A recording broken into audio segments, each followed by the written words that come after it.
When I read this letter about how you just want to give up and the world's changing and you're just sensing this and you can't quite understand it and you're in a funk and you just feel like giving up and you just don't want to love, you don't want to date, you just want to be celibate, you want to be like a monk. Well, the way you worded it is kind of interesting, but what I find interesting is I felt all those things, I've lived all those things, and I've come past that. And so I could sit here and just be, oh, I'm going to be like a guru, I'm going to act all wise and tell this person just what they want to know, and maybe one day people will notice and they'll think, ooh, look at him. But no, I don't like to do those things because I'm not in this for self. I'm in this for service. And that's why I don't charge, and that's why you found me. So I thought to myself, like last night when I read the letter, what are you going to say? What are you going to say? Because you know you're really into this stuff. And then I woke up this morning and I thought, I know. Just tell how you experienced those things. And maybe that'll be the most genuine way that this person or anybody else that ever watches this could understand. And so that's what I'm going to do. Because really, if my experience isn't something worthy to be shared, then I shouldn't waste my time even trying to reach out, right? I should have given up like you want to give up a long time ago and just lived for self or whatever that void may welcome in when you give up. You know, what do the monks think about? You know, you could research that stuff, of course, but let's talk about this. So I came up in a world, a lot of times I like to say of darkness. It was in the formalized church, and we studied, you know, God's word and Jesus and Paul and looked at the world today and said, look, what can we learn from this? And we did all these things that the church does in their own concoction of ways, okay? And then I went to college, and I kind of was on pause for a while. I didn't really ever get any beneficial wisdom or insights that I could really stand on. And then a girl came along. Now, let's back up here for a second. Of course, I was dating and doing regular things throughout my life. And it was really easy to be heterosexual back then and to think, the girl is what you want. Because in the movies and television and on the commercials, that's the thing that you need to complete things. You don't even have to look at the Bible or anything like that. You tend to think that's what it is. I remember a commercial. Just one particular commercial sticks out in my mind that I would like to use as an example. There was a girl in a red bathing suit when I was a child walking along a pool, and it's a Special K breakfast, and you know, like you eat a bowl of Special K and have a sensible dinner and you'll look like this, you know, that kind of thing. I can't remember what year it was. But one of the things I seem to remember about it is her leg. She's so, you know, she's so well put together, but her leg like forms the K or part of the K. And so everything that we learn and the way it came back then, and this is, I'm different than you now. We had a different world we grew up in, was about selling, getting us to do something, getting us to think that we can have vitality and we can have the whole picture if we're just smart enough to link in to what's being given to us. As long as we take our wallet, we work really hard, and we pay for that. That's the way it was back in my day. Now, it's a little bit different now, but hey, that money stuff, that big corporation stuff is still driving us, but it's driving us in different ways. Well, back then, everything was so simple. You had 3 networks. You had commercials that'll sell you things. You didn't have an internet or anything other than a card catalog at the library and an encyclopedia and, you know, who you'd meet on the street to really get a bold understanding of the world and what's going on. And even if you did have a bold understanding of the world at that time and what was going on, it was really, they were all limited too, unless they were world travelers or leaders or something. And even then, they're in their own bubbles, just like Hollywood actors are today, and leaders a lot of times are in their own bubbles today. So you really didn't have a way to say, it must be some other way. You could fantasize, you could fathom, you could try to become some, ooh, I know so many things because I go into the heart and the spirituality, and I'm not gonna like pick up all this stuff that the world's trying to sell me. You could do all that stuff, but how do you know that what you've got is something you could lean on? No matter what way you cut it, you really don't. And in this world today, that's so much more fragmented. I mean, like we had Aaron Spelling. Oh, you know, I love The Love Boat. I love Charlie's Angels. I love 90210. I love the things that Aaron Spelling did because we didn't have anything back then. They were like little views into the world. You can't have a life, but you can have imagining your life. Kind of like James Bond movies. You can't be this great thing, but you can pretend you are, and you can go to all these other places. And what that does is it charges you up and saying, well, yeah, I can never get there, but the whole world's telling me I should try. And this is why there's so many failures and losers and divorces and just one of the reasons why there's so many people, even in your society today, that's even more fragmented. It's so hard to even find even a common thing you can stand on now because everybody's all over the board. And what's happening is this tension that's being caused by everybody being all over the board is causing these, you mentioned dopamine and pushing the pleasure button too many times. It's causing people to reach out more than ever before in all these different places that don't necessarily mesh and don't come together with another person. And it becomes even more abstract. You know what abstract art is? You really can't make anything out of it, you know, artsy fartsy. I mean, you mentioned you use AI to compose one of the sentences in your letter to me. I didn't quite know what you meant because I'm just asking you what you thought about religion. So I didn't quite understand that.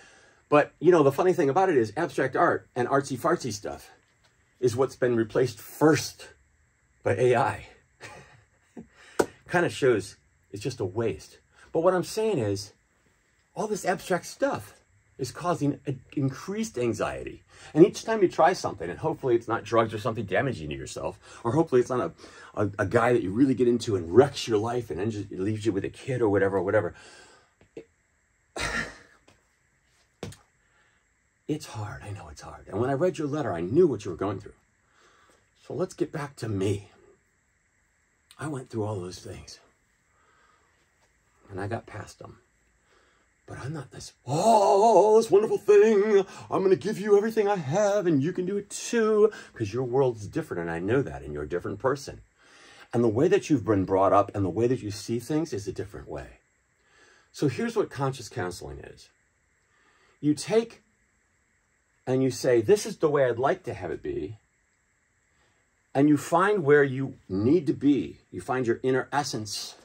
You find your creator-made essence. Try to just have a faith in something, even if you can't know. Say, I'm going to be all I can be. But before I jump off the cliff and just give up, I'm going to say, what got me to this place?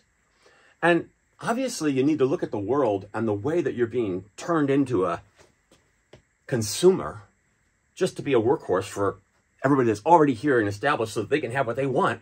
And they just package it up and say, it's really what you want. No, it's really what makes it happen for them. So you study that. But you also study yourself and you also study your reaction to that. Become more aware of it, more consciously aware of it. And you counsel yourself. And you come to a place where you can trust what you think and believe. More so than now. That's one of the reasons why I'm here. And I'm not saying that you can just reach in and whatever you pull out is good. No. Most things probably aren't. Most things aren't considered. They aren't counseled. They aren't conscious. And you could get lost real easily. And you could get to the point where you are right now, where you're in a funk and you want to give up. And you'll find you're justified in feeling that. Because the search for another person that's quality is very difficult. So let me tell you what quality and what character is. Character is nothing, you've probably heard this quote before, but habit, long time observed and practiced, and eventually becomes the quality because that's how you lived. That's your quality of your character because that's how you lived, you proved it.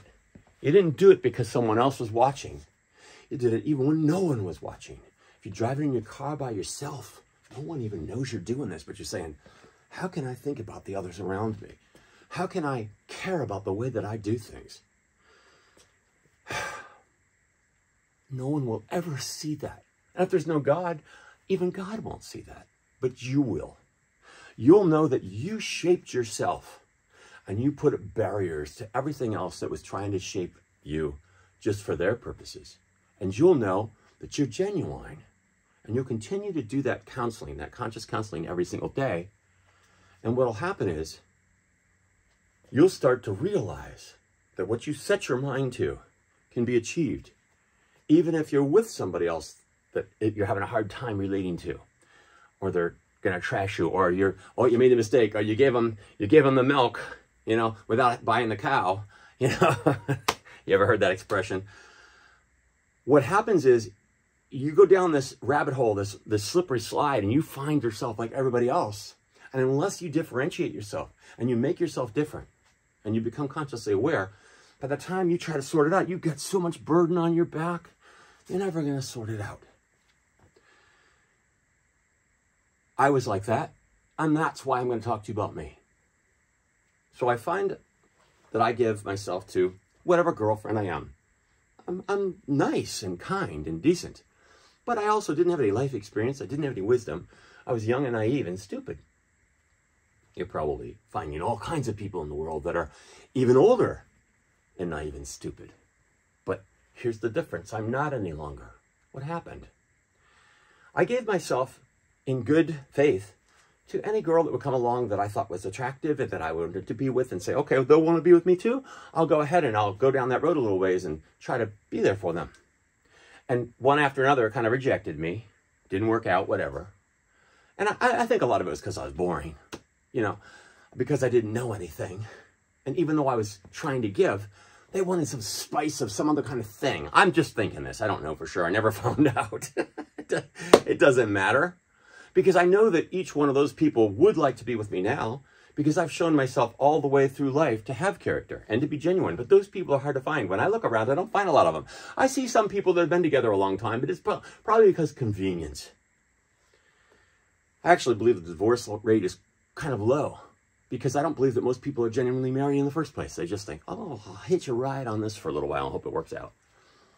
But what ultimately happened is I was about ready to give up, just like you. And that was at an earlier age than you. It was around 18, 19, something like that. And, there's this quote, every heart sings a song until another whispers back. And finally, this other girl, where I didn't have to be anything special or whatever, I was special because I had worked on myself for a while. I had applied myself to life. She said, oh, I'm interested in you. But I was 2 years older, and I was at college, and she had just started college, and I felt to myself, oh, she's only interested because I'm older and wiser and creative, and I've got a lot to offer, and somewhat attractive at the time. I'm going to put a break on this. Like they say, if you have something, send it loose. If it comes back, it's yours. If it doesn't, it never was. So I put a break on there. And about a month break, and after a while, after that month, I said, I can see that this person would still at least like to be friends, still like to be in my life. And then I started saying, I think there's some things in that person that I was maybe wrong. My little test showed that they really were interested in me. I didn't want to take candy from a baby. I didn't want to be like that. So I said, well, let me work my way back and see what happens. So I worked my way back. We have about 7 good years together. And then we get engaged, and I think, oh, we have a great life. I don't think we even had like maybe 1 or 2 small little arguments the entire time. I think it's going to be a great life. But remember, we're on pause from the Bible things, from the larger picture things. We're just falling in love and being there for one another. So what happened was, once we went to God, or I should say, man's formalized church, and got premarital counseling. Because what I wanted to do was I wanted to make sure that this lasted forever. And I wanted to figure out if there is a greater thing, a greater creator or God, maybe he'll tell me what I should be doing, or we'll find that through the intervention of the church or man or whatever. Because I didn't know. I had grown up in, like I say, darkness. And we got all caught up in a bunch of things that were meant to be good for us and disciplinary and whatnot. And we started out on a rocky path in more darkness than we even had when we were together, just happy. And this is where you separate the men from the mice. You separate the losers from the people that really want to be something and have some character. And you won't know this unless you go a ways. And I would suggest you do go a ways with a person, if you can find one. Will the other person buckle down and not just take their medicine and their punishment, and say, well, it's better, it's easier in this world with two people. At least I get some other benefits. We have two people working for one cause. A lot of little interesting things come in, like children or whatever like that, or a nice house or a better car to drive, a little more security than we would have had. That's not anything to build a life on. But if you see that both people are willing to say, I'm nothing. Now, I'm not talking about codependence. I'm nothing if I don't find a way to be skillful enough and caring enough and loving enough and good enough and have enough character to give to another person, and they're nothing either. And it's at that point that if you say, we're going to work at this, I'm going to work at this, I'm going to help the other person, I'm going to hope the other person helps me. It's at that point that you start to become something new. And then you'd be glad you didn't jump off the cliff or go into the monastery. But I can't guarantee that will ever happen to you. So what you have to do is be willing to be that thing. Be willing and open and conscious counsel yourself to a higher level. And maybe someone else will come. I like to think that if you're there and you do that, someone will notice that's worthy, and then you'll be rewarded. But that could be just a pipe dream. But the point is, regardless of whether someone comes or not, you've still done it with the right attitude. You're still that, all that you've done for yourself in conscious counseling. And by golly, what a shame for someone that doesn't find you then. It'd be a shame. I don't want to sound egotistical, but I always say if what you're saying is true, then it's not egotistical. What a shame if someone didn't find me and saw my characteristics and character and put it to the test and forged me and helped me hone myself every day as I did the same for that person. What a shame that would have been if we'd missed each other. And I'm telling you, with the number of people in the world, even with the probability that most of them are losers, even if you look at it that way, you can't prove anything, you can't judge anybody. I believe there are quality people out there that are willing to become, and don't forget, the key operative thing is that you're willing to become a quality person. You don't have to start out that way necessarily, but together you help one another become that. And then you really have something that can never be replaced, but it goes on through time. You can't push the pleasure button. You can't ride the tides of what the media says or the companies want you to be a consumer and what they point you at and where you think your happiness should be or what television or movies or commercials say. You have to pull yourself out of that. Now, I still expose myself. You probably heard this term, be in the world but not of the world, okay? That's not in the Bible, but there are a lot of ways you could say, well, it seems like it would be. Because, like, Jesus went and congregated with the sinners and the people that needed the help. He said, and he was criticized, don't you know who you're hanging out with? And he said, who else needs a doctor but the sick? If you look at everybody as a potential, because they could metamorphosize, if they so choose, especially if they see a light in you, then two things happen. Number one, you don't judge them. You learn to love more, even if they don't deserve your love yet. Agape love, you love them anyway, even if you can't get anything back. So you become more. The question then only remains, do you ever get the opportunity through divine intervention, through whatever, to get to be all you could be for another? I can't prove that you can.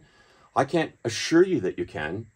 But what you will have done anyway is become a better vessel in and of yourself. And all the things you touch and do in this world will matter more. Not only to those you touch, but to yourself. So what you need to do is what you would want everyone else to do for you, which is the highest commandment from Jesus. Love others as you would want to be loved and have them love you. And then just, you've done it.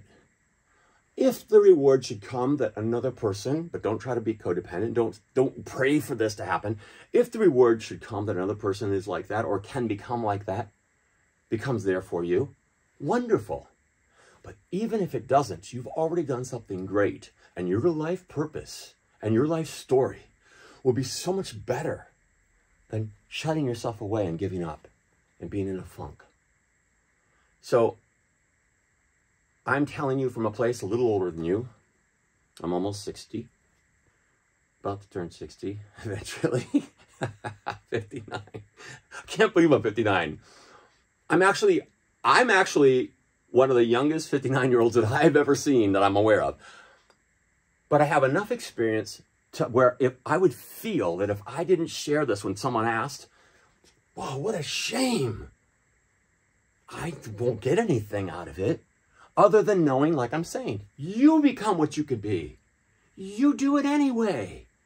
That's what the world needs. And you carry that purpose and that counseling with you that you work on every day. I don't ever stop counseling myself. I counsel myself right now as much as anybody, maybe more.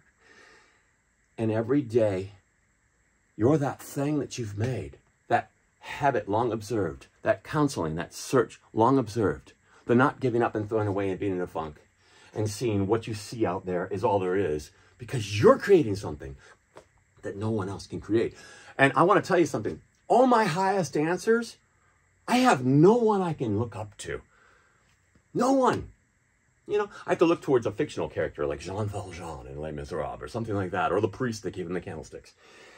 There's no real world person that I can find a higher level answer to what I'm talking about here, sharing with you, than myself. It's really hard. And if you do find something that sounds really good, they're usually trying to sell you something. Shameful. When you have something valuable to give, you need to give it away for free. That's my point of view. Because that's what you'd want someone to do for you, and that's enough. So hone yourself. Grow. Think of, if anybody else comes along, that's a secondary thing. And it will be made better because you did the first thing, if it happens.